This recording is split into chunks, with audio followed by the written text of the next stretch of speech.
Hello there. So the world of kaiju, or titans, or giant monsters, or whatever you want to call it, throws some pretty crazy creatures at us. And Destroyah and Space Godzilla rank pretty high on the list of Earth's worst nightmares and Godzilla's greatest villains. But in a hypothetical showdown, who would emerge victorious? Now, we're not just talking about two random monsters from two different franchises. Not only are these two of Godzilla's biggest villains, but these are also two villains that originated in the Heisei era, and two villains that many people want to see in the next Godzilla Monsterverse film, or really in another Godzilla movie in general. So we're going to delve deep into who would win in a potential battle and who will be the best villain for the next Monsterverse movie. If you guys enjoy my Monsterverse content or my Godzilla content in general, consider subscribing and let's get into this insane brawl. The Atomic Fair.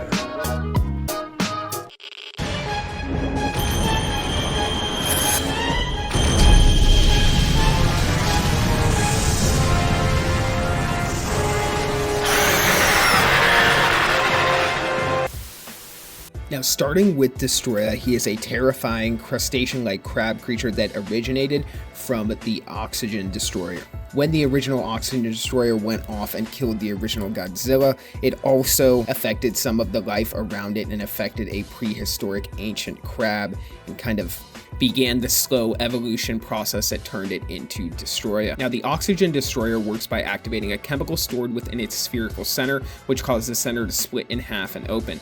Once released, the chemical, later dubbed micro-oxygen by Kensaku Yuin, reacts violently with the water, isolating oxygen molecules and splitting them. Molecules are then liquefied. This means that any organism exposed to the chemical will first suffocate from lack of oxygen and then disintegrate. Depending on the amount of the oxygen-destroying chemical released, the body of the victim will either be eaten down to the bone or destroyed completely. When used to its full potential, the Oxygen Destroyer will leave no remains. And according to Dr. Yuin, if the Oxygen Destroyer had been used on land, it would have turned Tokyo into a cemetery. Now, this crustacean kaiju boasts a crazy amount of abilities, and a lot of them tied in with that Oxygen Destroyer. He has a micro-oxygen destroyer spray, so Destroyah can fire a mist containing microscopic oxygen destroyer particles. This mist not only weakens Godzilla, but also disrupts his internal nuclear processes. He has a horn laser. Destroyah's most iconic weapon is his horn,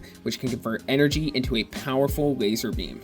This beam is strong enough to pierce Godzilla's hide and inflict critical damage. Destroyah can also break up into a smaller crab form, which is of course what Destroyah starts as, and then many of these crab creatures come along and sort of combine into the final form of Destroyah. But it says Destroyah can revert to a smaller, more agile crab form. This allows him to burrow underground, ambush foes, and deliver concentrated doses of the Oxygen Destroyer directly into their bodies.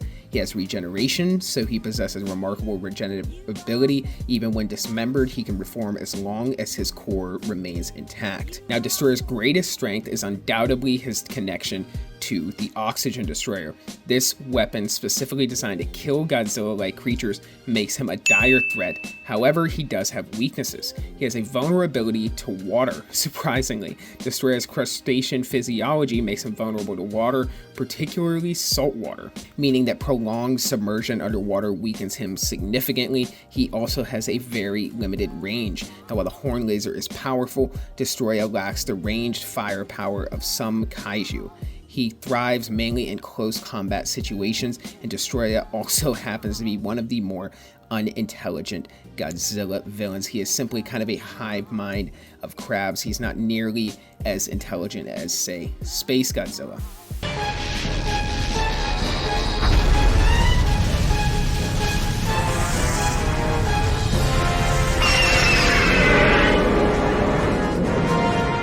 Now, Space Godzilla is comparably a black hole on legs.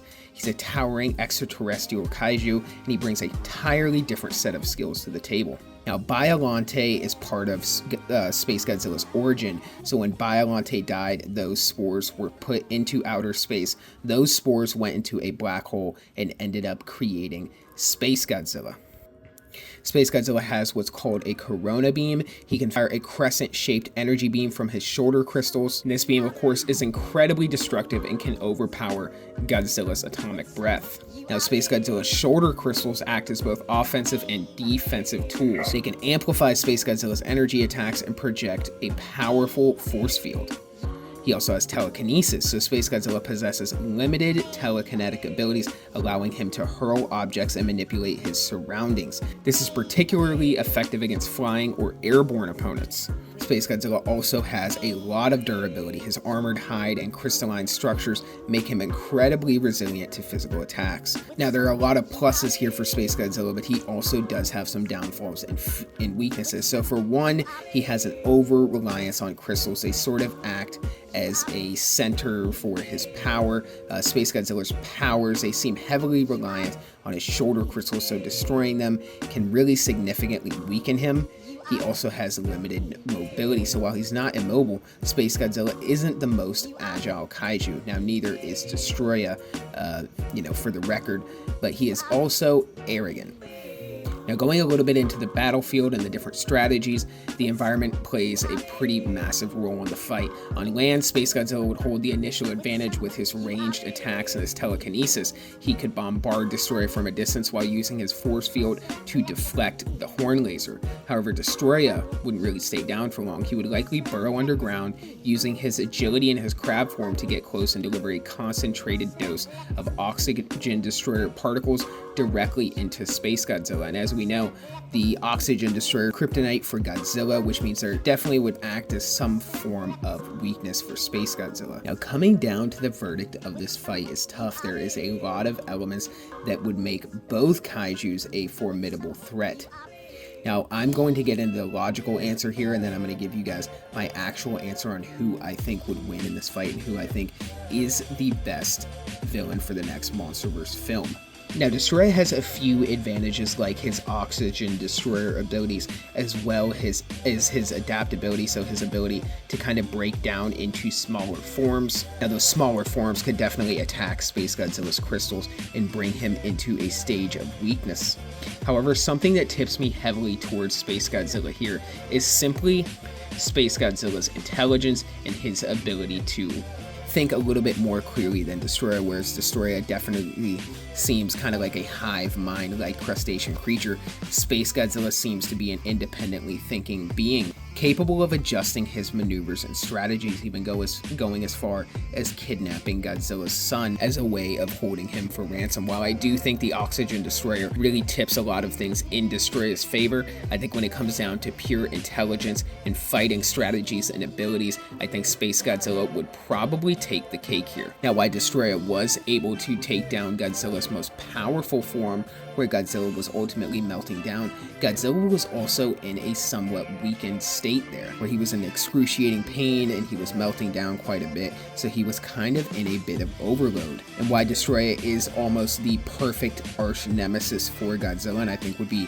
the great way to round off an entire series of Godzilla Kong Monsterverse movies. I think right now what we need in the Monsterverse is to answer this massive question around Zoslahala and to possibly see Space Godzilla in the Monsterverse. When it comes down to a clear fight between these two kaiju, I think a lot of things like intelligence, and when it comes down to raw cosmic abilities, I think Space Godzilla kind of takes the cake here. Whilst Destroyah does have the oxygen destroyer ability, I have to question even the ways that it would affect Space Godzilla, considering he's not really from Earth. Not only does Space Godzilla probably not even breathe oxygen, of course, but there's a heavy chance that that oxygen destroyer wouldn't even affect Space Godzilla in the same way that it would affect Godzilla. So overall, my verdict here is that I think in a head-to-head fight, I think it is somewhat subjective where you can make arguments for both of them to win, but my evidence is definitely leaning towards Space Godzilla being the victor in a head-to-head death match between Space Godzilla and Destroyah. And in terms of who the next Monsterverse villain should be, I definitely think it has to be Space Godzilla. I really, really hope it is, and I think that for the final Monsterverse movie, meaning a movie that would end a series of Monsterverse movies like an Avengers Endgame, but for the Monsterverse, I think Destroyah is the perfect villain for that. So that is all I got for this video. If you guys enjoyed my breakdown of Space Godzilla vs. Destroyah, then comment down below. Let me know what you guys think of this video. And for this one, guys, that's all I got. So until the next one, be safe and stay well. Bye-bye.